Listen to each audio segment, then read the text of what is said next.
Hi guys, welcome back to the shop. Hey, I don't know whether you remember it or not, but about a year ago, I had a gentleman give me a AT1 or AT2, maybe it's AT3, I don't know. He gave me an engine and wanted me to go through it, and I did that, but I didn't have a frame, so I really didn't have any way to test it. He brought me the bike a few months ago, and we're going to go ahead and I've already got it in. I really didn't think you guys wanted to watch me put the engine in or anything like that. I've got several other videos where I show putting them in the frame. So I just went ahead and did it, and I'm pretty sure that we've already done the timing, but I'm going to go ahead and go through it again just to make sure. I believe there is 8 videos on the playlist. We did a rebuilt crankshaft, bored and honed and fit the piston, rebuilt the lower end, the transmission, put bearings in, everything. It's been completely gone through, and it really needs quite a bit of work, but he's going to do all that, fork seals, painting, all that stuff. But we've done everything we can to pretty much to the engine. I believe that he had gone through the carburetor, so I'm going to try it without that, without going through it. It looks clean to me, and I just I'm going to go through the timing, or check it anyway, and we'll just put some gas to it, see if it'll run, and we'll also ensure the oil pump is working and set up properly. This one here, he was missing a battery box, and I had one laying out in the shed, so I went ahead and stuck the battery box in here for him. And I've got him a new battery, but I'm going to use one. I've got one of my own. It's already ready to go, so I'll get it running and everything on that, and then we'll get his battery set up for him when he gets here to pick it up. So because it's a lead acid battery, and the longer you can leave those unprepared or without the acid, the better they are. So we'll go ahead and use one I've got, and see if it's got spark, see if it's timed right, all that stuff. So let me get you handheld here a minute, and we'll just kind of walk around it, and so you can see what we've got, and then we'll go from there. Okay guys, thanks a lot. Don't forget to thumbs up. Okay, looks like we're short a fender over here. We do have a bracket, and he's got some cables here laying down here yet, and he'll hook all that stuff up. He had already marked all the wires when he took it apart, so I'm just going to leave the markings on them. You can tell from up here, but sometimes, hey, I'm just like it. I want to mark things so I know exactly what's going on. Anyway, here's I've got the fuel line run, and I've got the. I think that he had probably put these new battery cables on. They're pretty long, but that's okay. They're good heavy cables, so we'll go ahead and use them. And I'm going to go ahead and put my fuse holder in here. I like these. I believe he's got a brand new original, and all you got to do is just plug it right back in. But I like these, so I'm going to set it up doing the initial setup and everything using the new automotive type. This thing has got the really cool little seat on it. Those are kind of hard to come by, I think. I've only seen a couple of them myself. We'll go ahead and go through. I've already got the oil primed down to it. We'll just go through the initial setup to verify everything is good here. And I'll get some oil in it. I don't think I've got that in yet, so I'll look at that. But we went through, I believe we checked the, well, we didn't check it. We had to fix the the Kickstarter shaft. It had slipped, so we went through and welded it and reinstalled it. I've got probably 3, maybe 4 videos on doing that. So they're out there. Just look up stuff for the AT2 kick shaft repair or something like that, and you should be able to find those. There are quite a few shafts still out there, but if you're into working on things yourself and got the equipment, it's not a bad job to repair those shafts. But we've got everything on. I think he's needing a little clearer there. Looks like it. Actually, that tank is very clean inside, and it's not a lot of dents or anything. So I think that's probably going to be a good tank. He just needs to get it painted up and get some clear on it. But anyhow, let's get going on this. Let's get a battery in it, and then we'll start checking the timing. Okay, I've got the fuse pulled on this, and I'm going to go ahead and stick the battery in here. We've got the lug for the, these are kind of a pill to put in because you kind of got to hold the battery while you're doing everything.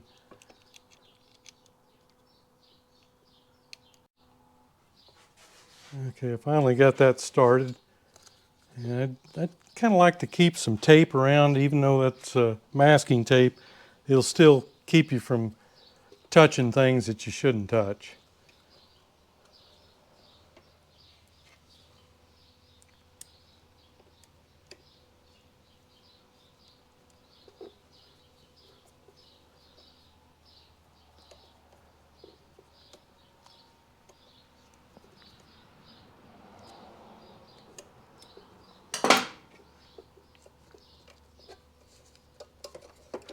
This battery is a little bit small for this bike, but it's still a 12 volt. Let's see, I think I'm just going to put cut a piece of inner tube here. There is no hold down.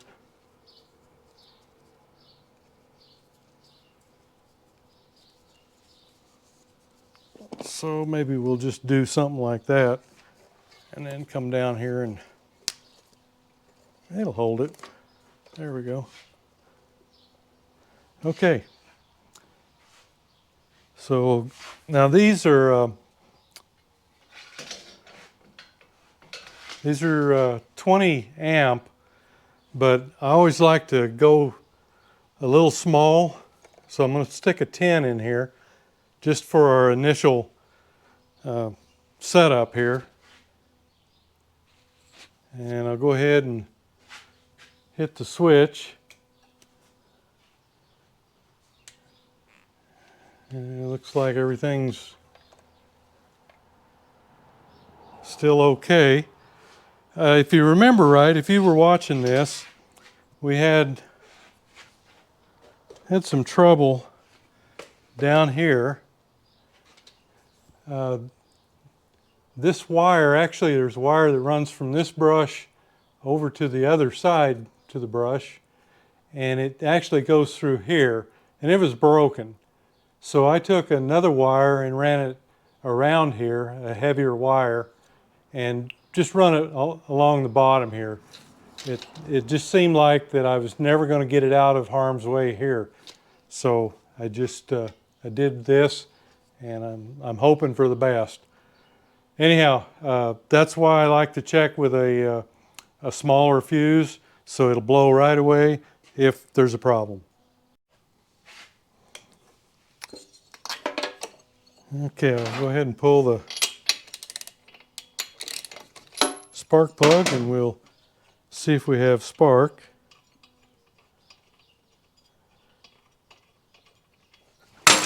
Well, that's not good on it. So we'll go around the other side. Okay, let's see what we got here. Switch on.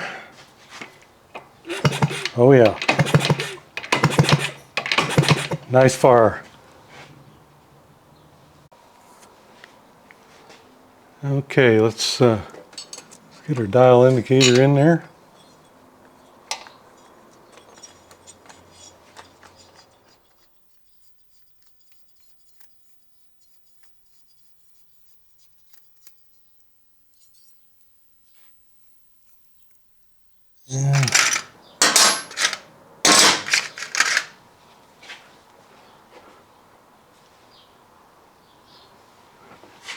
And we'll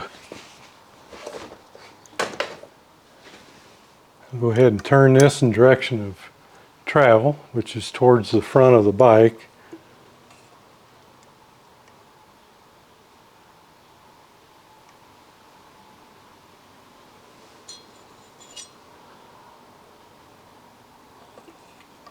Okay, one more trip around. Just want to make sure all the slack's out of the gears.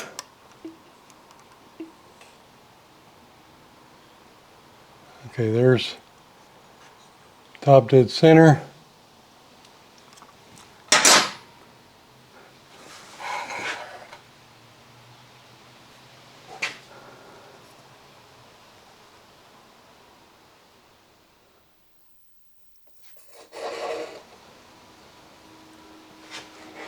So we're going for 1.8.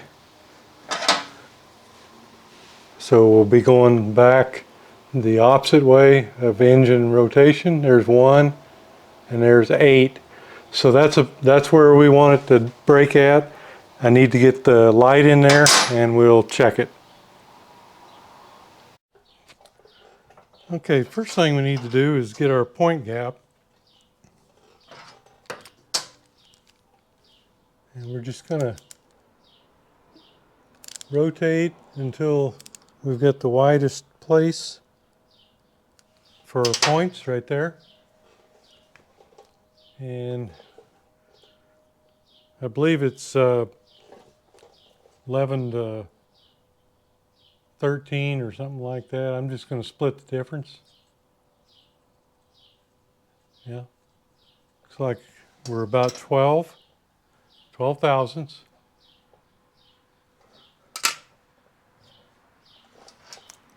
And then I'm going to hook up our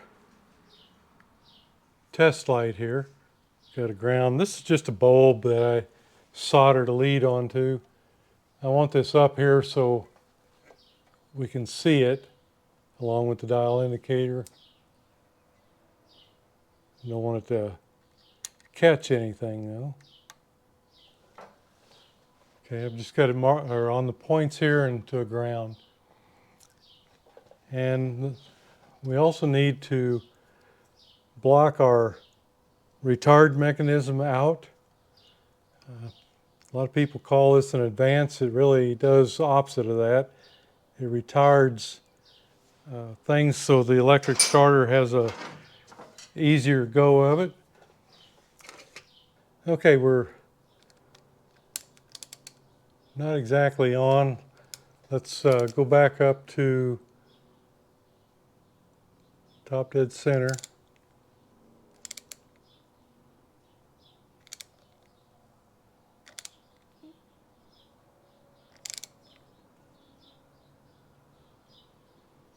Right there. And we'll go back. There's 1 and there's 8, and it's not, the light's not going out. Okay, so there it is. It's not not happening at the right time there. So rotate this until the light goes out right there. See if I can get it tightened up and still maintain it. That's the thing you have to kind of watch. Okay. Yeah, see, we're just off about as much as we were before, only the other way.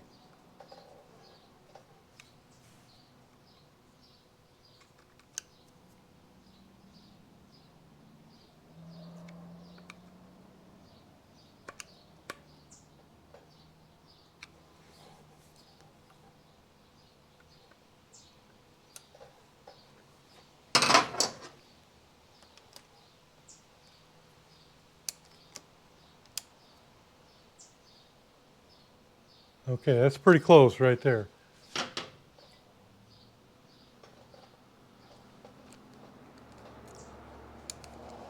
me rotate it back for you.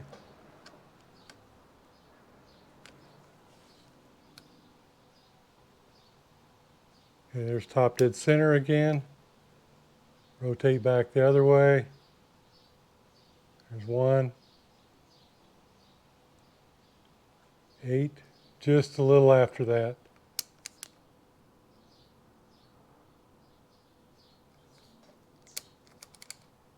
Yeah, I think we're gonna leave it there. See if it'll stay put for us.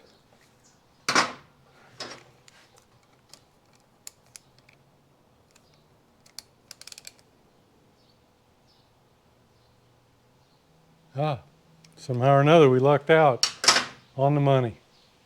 Okay, so we can go ahead and take care of, take our light off and pull our matchsticks. Make sure those come back in and remove the dial indicator. Should be in good shape.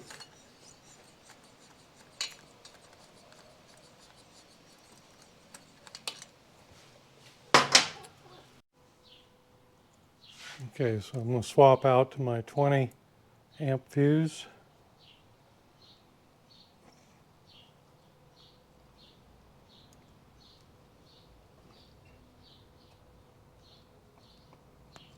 Okay.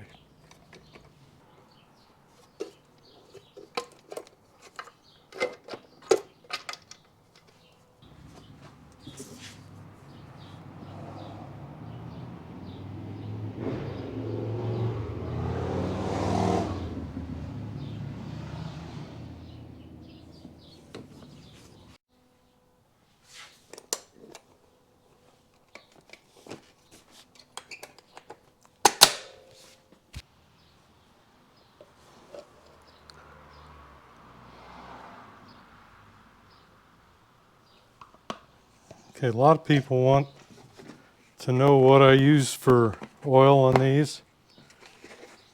That's it. It's petroleum based, no semi-synthetic, no synthetic.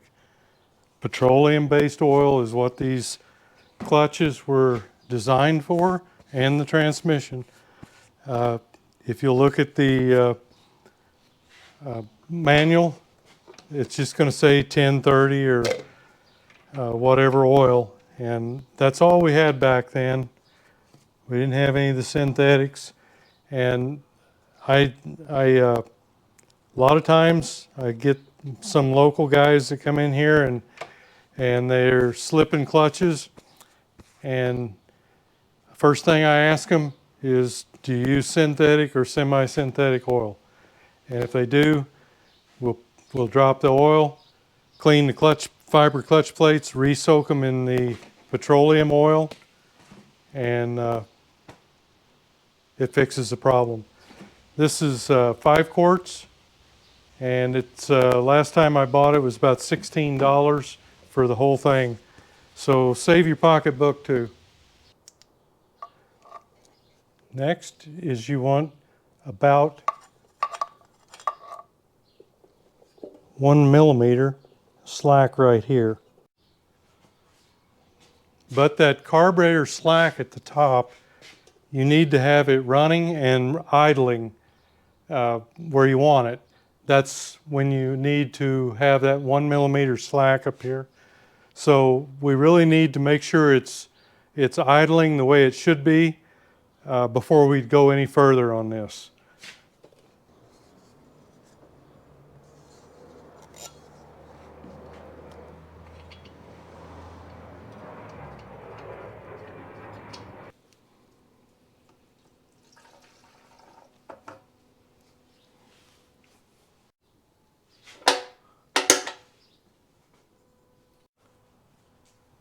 So let's see if it'll run, and we'll get that idle. Turn the gas on and give it a choke. And turn the key on.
See, the points are not sparky, so our condenser's in good shape. That's a brand new condenser. The points are new, so if you get a lot of spark coming out of there, you probably need to replace your condenser.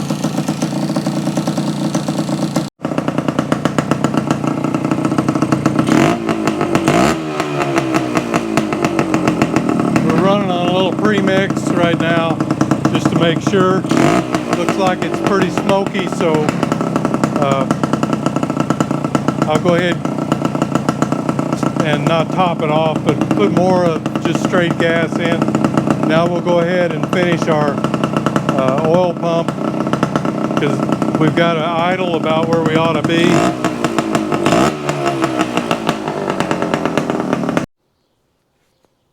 Okay, the next thing we need to do, we've got our 1 millimeter down there. We've got our idle approximately where it needs to be. Now we need to come up here and make sure we've got, oops, don't touch that, a 1/2 to 1 millimeter play here. And that looks good to me.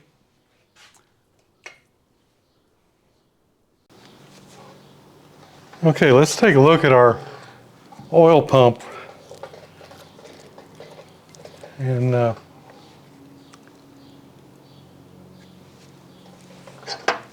going to want you to take this gap right here with feeler gauge, but before you do that, you need to turn this little knob right back here, and there's an arrow on it pointing this way, so that's the way you turn it. And you turn that with your finger until the gap right here is the widest. Okay, there, it just popped out. We're going to see 0.15 millimeter is the minimum stroke, about 6 thousandths. And we're just going to see if that will go in there.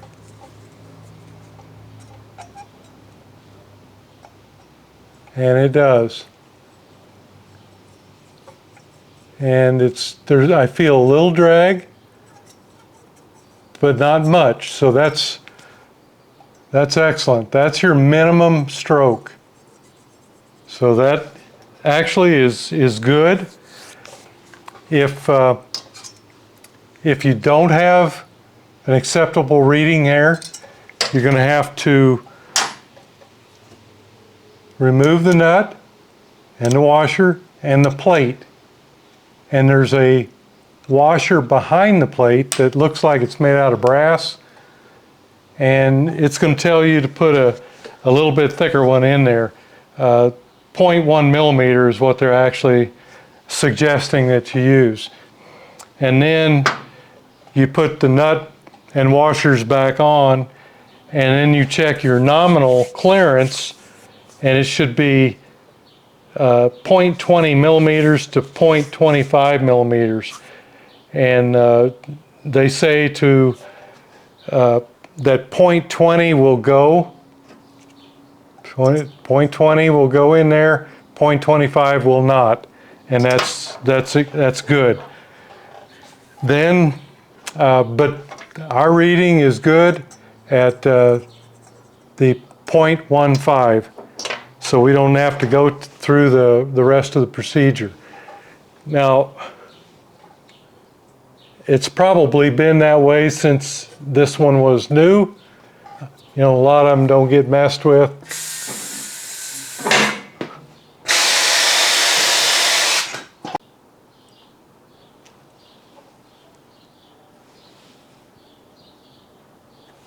Okay, the next thing we need to do is adjust the cable.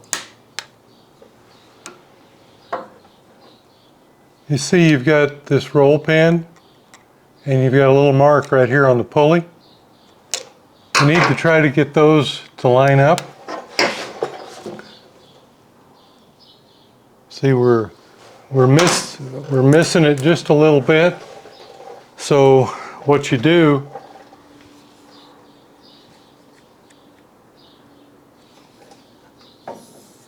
is you go up here to your oil pump cable, and we're going to adjust that until the pin and the mark align.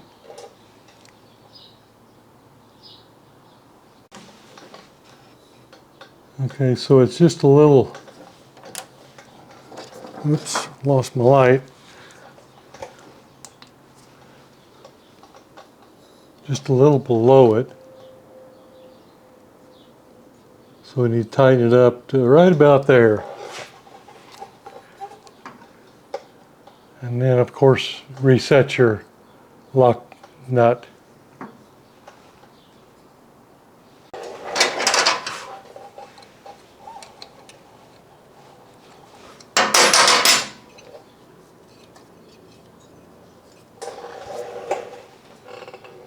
Pull out this screw right here. It's got a little fiber washer behind it, and you would bleed the line to get all the air out. The air would, and the oil would run out here. Tighten it back up. Then you can hold the line open like this, the oil pump, and then run your little wheel here until you have oil coming out here. You need to loosen this, but I've already done all that. So all we needed to do was get our cable adjustments and line up our pin there, and we should be good to go now as far as our oil pump goes. So all this is good. I can go ahead and put the cover on there.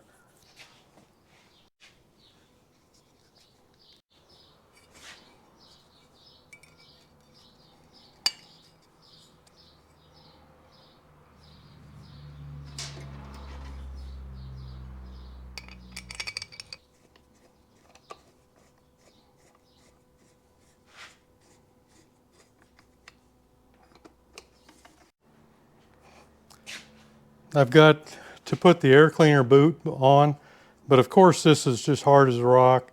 So we're going to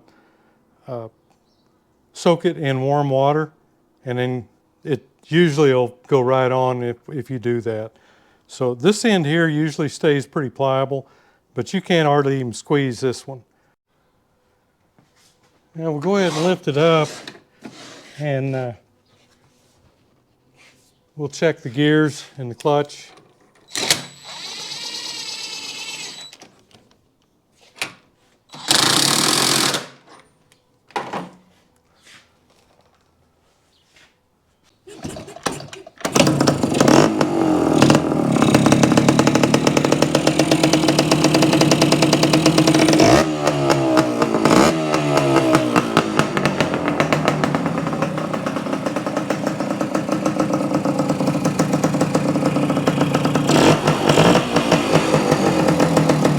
Going to run that idle up a little bit,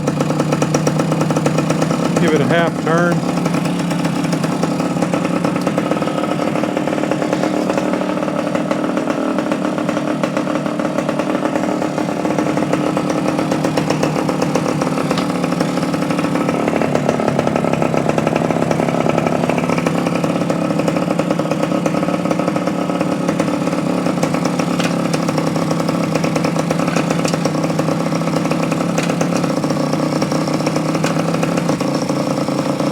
That's 5 gears.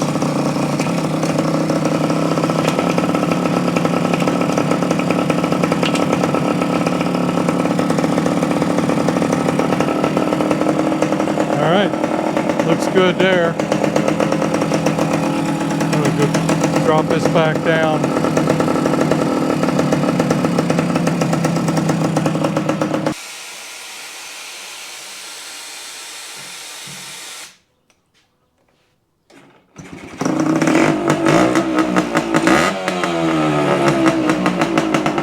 Electric start's all good too. Yeah, let's give it a go here.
Okay guys, I think we're going to have to go into the carburetor. It just it's not getting enough gas. I can pull the choke and it'll pull, but it's running out of fuel. So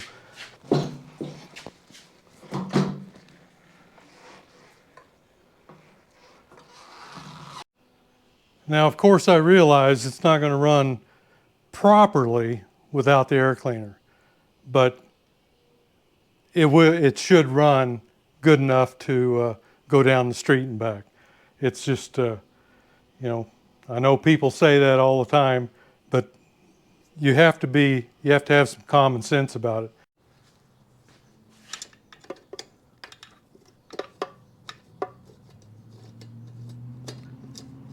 Yeah, we just have to have a little common sense. I get comments all the time about not having an air cleaner on it. I don't expect it to run perfect that way. Okay. Probably not going to be able to see it because of the glare, but we've got some big particles in here.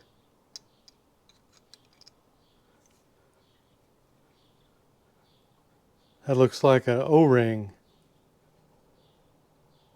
or part of one.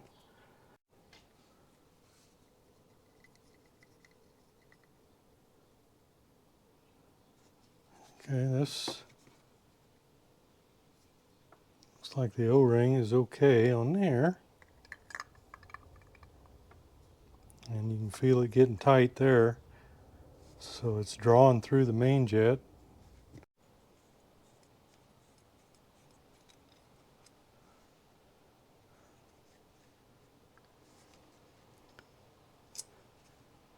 And that O-ring really feels flat. Let me pop that thing out of there.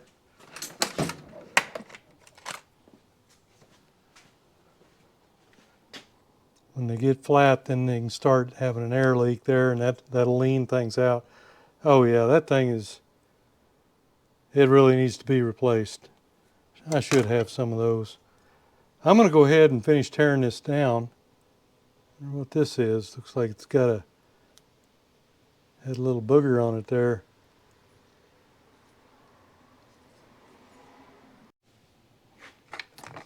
All right, let's see here. That should be it right there. That's a big difference. It's flattened way out. Yeah, oh yeah, that stands proud.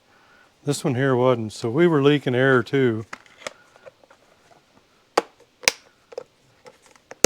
Those things have been compressed for 50 some years. Do yourself a favor and get a new one. Okay, let's see if it runs any better. I'm betting money that big piece of that O-ring that was in the carburetor, probably as soon as it started drawing through the main jet, or trying to, it'd block it off.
Runs out really good. 125s just,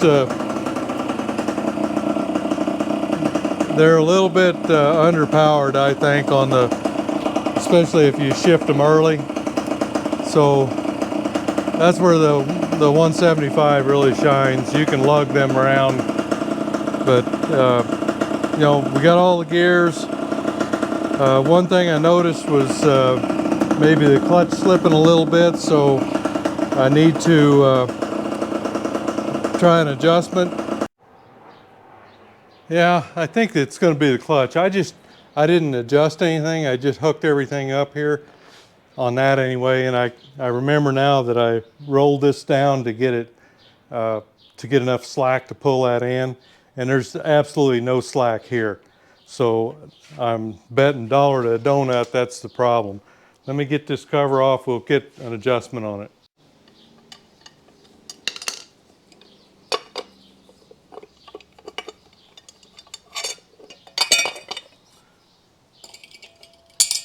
Yeah, that's yeah. Like I said, there's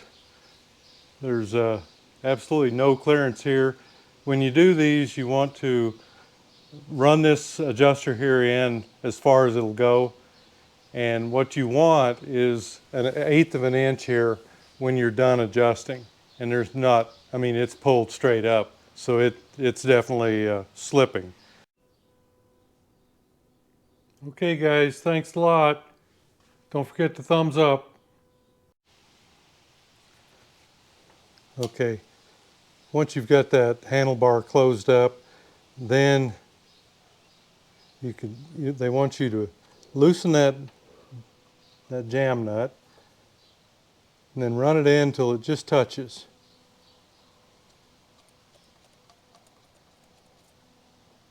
Okay, it just touches right there.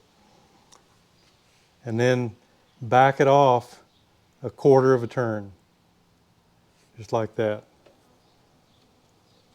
And then lock down your set nut there, your lock nut.